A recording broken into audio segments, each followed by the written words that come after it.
Hello everyone, welcome to సువర్ణ ద్వీపం. ఈ వీడియోలో మీకు నేను ఒక ఇంట్రెస్టింగ్ స్టోరీని షేర్ చేస్తున్నాను. ఎయిర్పోర్ట్ నుంచి ఇంటికి తిరిగి వచ్చిన వసుధకు మనసు అల్లకల్లోలంగా ఉంటుంది. చెల్లాచెదురుగా పడి ఉన్న వస్తువులన్నీ నీట్గా సర్ది తన డైరీ తీసుకుని సోఫాలో కూర్చుంటుంది వసుధ. తన బాధను అక్షరాలుగా మార్చి డైరీలో నిక్షిప్తం చేయనిదే వసుధ మనసు కుదుట పడదు. ఊహ తెలిసినప్పటి నుంచి వసుధకు ఏ కష్టం కలిగినా సుఖం కలిగినా ఆ డైరీకి తెలిసినంతగా మరెవ్వరికీ తెలియదు. కానీ ఎందుకో ఈరోజు డైరీలో ఒక అక్షరం కూడా రాయలేకపోతుంది. వసుధకు అప్రయత్నంగా మనసు గతంలోకి పరుగులు తీసింది. ఊహ తెలియని వయసులోనే తల్లి దూరమైన తనకు అమ్మ ప్రేమ అందిస్తుందని తండ్రి రెండో పెళ్లి చేసుకున్నాడు. తన పెళ్లి వల్ల తనకు భార్య మాత్రమే వచ్చిందని, వసుధకి మాత్రం అన్యాయమే జరిగిందని వసుధ తండ్రి కుమిలిపోయేవాడు. సవతి తల్లి వేధింపుల మధ్య పెరిగి పెద్దయిన వసుధ పెళ్లి చేసుకుని వెళ్ళిపోతే ఆ నరకం నుంచి విముక్తి లభిస్తుందని తండ్రి చెప్పడంతో కోటి ఆశలతో అత్తవారింట్లో అడుగు పెడుతుంది.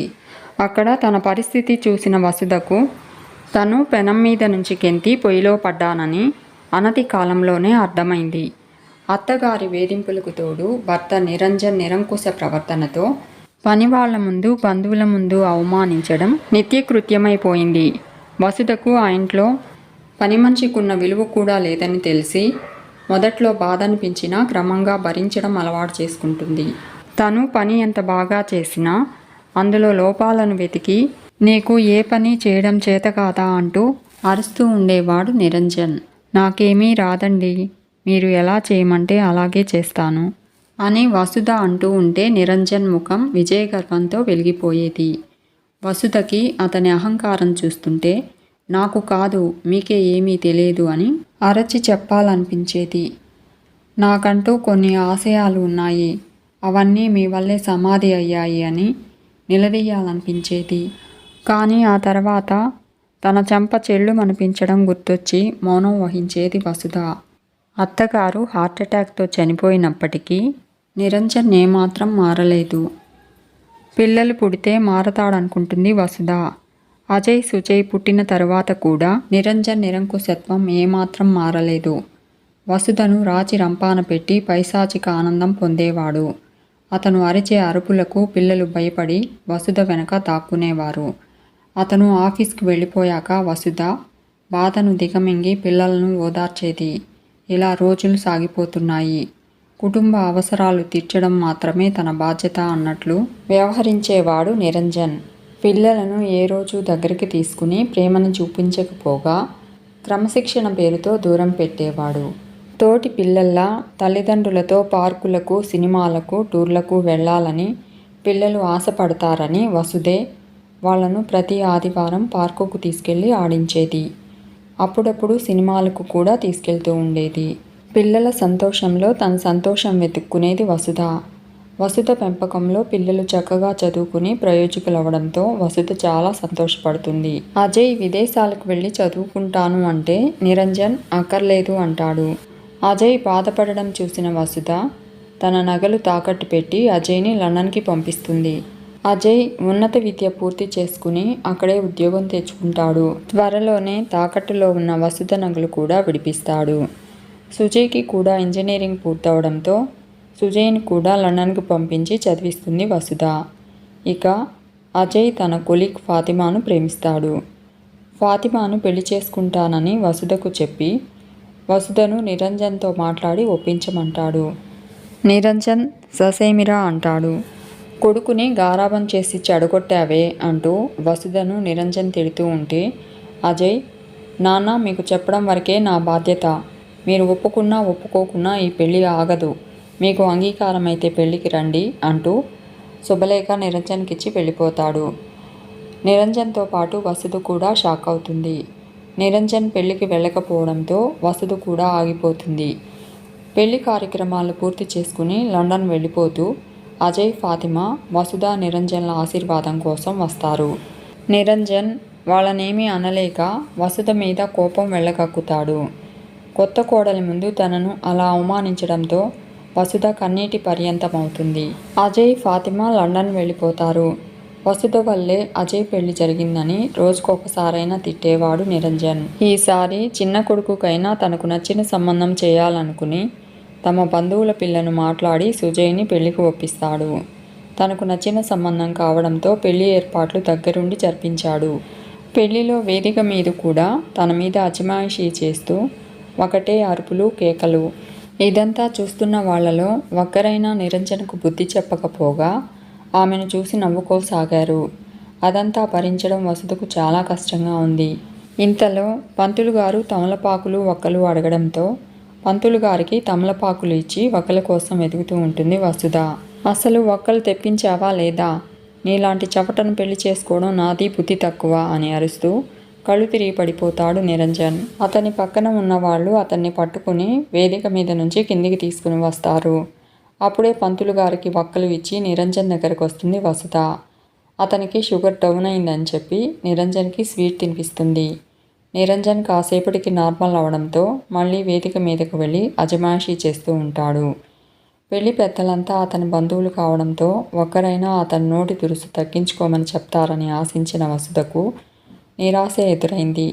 అందరూ అతని ఆరోగ్య దృష్ట్యా అతనికి కోపం తెప్పించొద్దని వసుధను దోషించేసి మాట్లాడుతూ ఉంటే వసుధకు జీవితం మీద విరక్తి కలుగుతూ ఉంటుంది. ముహూర్తం టైంకి అజయ్, ఫాతిమా కూడా వస్తారు. అజయ్ నిరంజన్ కళ్ళు తిరిగి కింద పడిన విషయం తెలుసుకుని తండ్రి పక్కనే కూర్చుంటాడు. నాన్న, మీరు శ్రమ పడకండి, పెళ్లి పనులు నాకు చెప్పండి, నేను చేసి పెడతాను అనడంతో నిరంజన్కి కొడుకు మీద ప్రేమ పొంగుకొస్తుంది. నాకేం కాలేదు అజయ్, మీ అమ్మ లాంటి దద్దమ్మను పెళ్లి చేసుకున్నాను.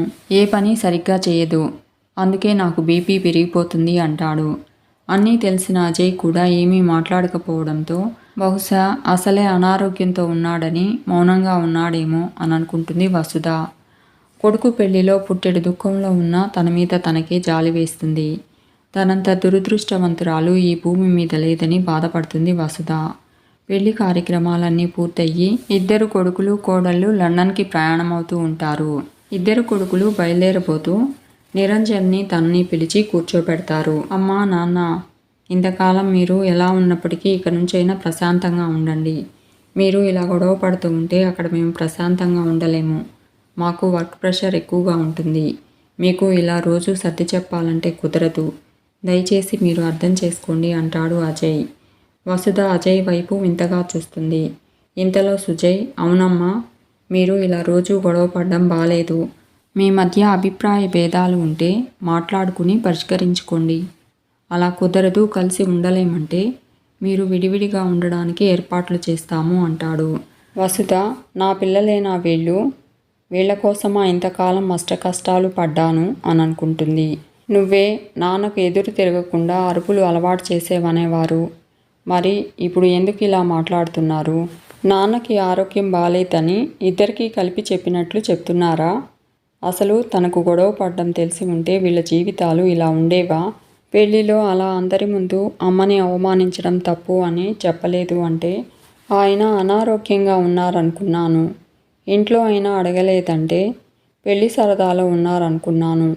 వాళ్ళ నాన్నను నిలదీసి నాకు సపోర్టుగా నిలబడతారనుకున్నాను. అప్పుడప్పుడు వాళ్ళు ఫోన్ చేసినప్పుడు తన మనసులో బాధ చెప్పుకుని ఊరట పొందేది. ఇక ముందు అలా చెప్పొద్దు అని పరోక్షంగా చెప్పినట్టు అనిపిస్తుంది. ఇప్పుడు వీళ్ళు ఒకింటి వాళ్ళు అయ్యారు కదా, ఈ అమ్మ అవసరం వీళ్ళకేముంది? వీళ్ళ కోసం తన మనసు చంపుకుని బ్రతికిన బ్రతుక్కి అర్థం లేకుండా పోయింది అని అనుకుంటూ వాళ్ళ మాటలు వింటూ మౌనంగా ఉంటుంది వసుధ. బాధ్యత అంటే నిరంజన్ తనకు నచ్చినవి తీసుకొచ్చి ఏ లోటు లేకుండా చూశాను అంటాడు.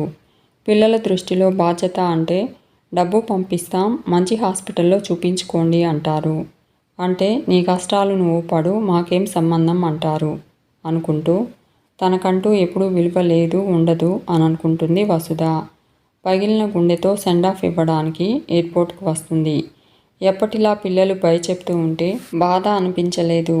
తీవ్ర నిరాశతో ఇంటికి వచ్చిన వసుధకు తను ఎండమావుల వెంట పరుగులు పెడుతూ అలసిపోయాను అని అనుకుంటూ డైరీ రాయబోతూ ఉంటుంది. అప్పటికే ఆ డైరీ కన్నీటితో తడిసిపోయి ఉంటుంది. అప్రయత్నంగా డైరీతో పాటు వసుధ కింద పడిపోతూ నాకు విముక్తి లభిస్తుందా అని అనుకుంటుంది. ఇక వసుధకు మెలకువ వచ్చేసరికి హాస్పిటల్ బెడ్ మీద ఉంటుంది. పక్కనే నిరంజన్, వసు కళ్ళు తెరిచావా? ఎంత టెన్షన్ పడ్డానో తెలుసా అంటాడు. వసుధ నిరంజన్ వైపు అయోమయంగా చూస్తూ నాకేమైంది అని అడుగుతుంది. నిరంజన్ కన్నీళ్లతో ఆ దేవుడి దయ వల్ల నీకు ఏమీ కాలేదు అంటాడు. వసు ఆ దేవుడు నా తప్పు సరిదిద్దుకునే అవకాశం ఇచ్చాడు అంటాడు. నీ డైరీ చదివాకే నేనెంత మూర్ఖంగా ప్రవర్తించానో, నువ్వెంత నరకం అనుభవించావో అర్థమైంది. నన్ను దయచేసి క్షమించు. ఇక నుంచి నిన్ను కంటికి రెప్పలా చూసుకుంటాను. నన్ను నమ్ము వసు. నువ్వు లేని జీవితం నేను ఊహించుకోలేను అంటూ కన్నీటి పర్యంతం అవుతాడు. వసుధ కన్నీళ్లతో నిరంజన్ చేతులు పట్టుకుంటుంది. అప్పుడే డాక్టర్ లోపలికి వస్తూ ఏమ్మా మీ ఆయన నీకేమవుతుందో అని తెగ టెన్షన్ పడ్డారమ్మా అంటాడు. ఇక మీకేం పర్లేదు, సాయంత్రం డిశ్చార్జ్ చేస్తాము అంటాడు. థ్యాంక్ యూ డాక్టర్, మీరు బ్రతికించింది వసుని మాత్రమే కాదు నన్ను కూడా బ్రతికించారు డాక్టర్. వసు లేని జీవితం నేను ఊహించుకోలేను. మీ మేలు మర్చిపోలేను డాక్టర్ అంటున్న నిరంజన్ని ఆశ్చర్యంగా తృప్తిగా చూస్తూ ఇది కళా నిజమా అనుకుంటుంది వసుధ. మీకు ఈ స్టోరీ నచ్చితే లైక్ చేయండి, షేర్ చేయండి. ఈ ఛానల్ని తప్పకుండా సబ్స్క్రైబ్ చేసుకోండి. Thanks for watching.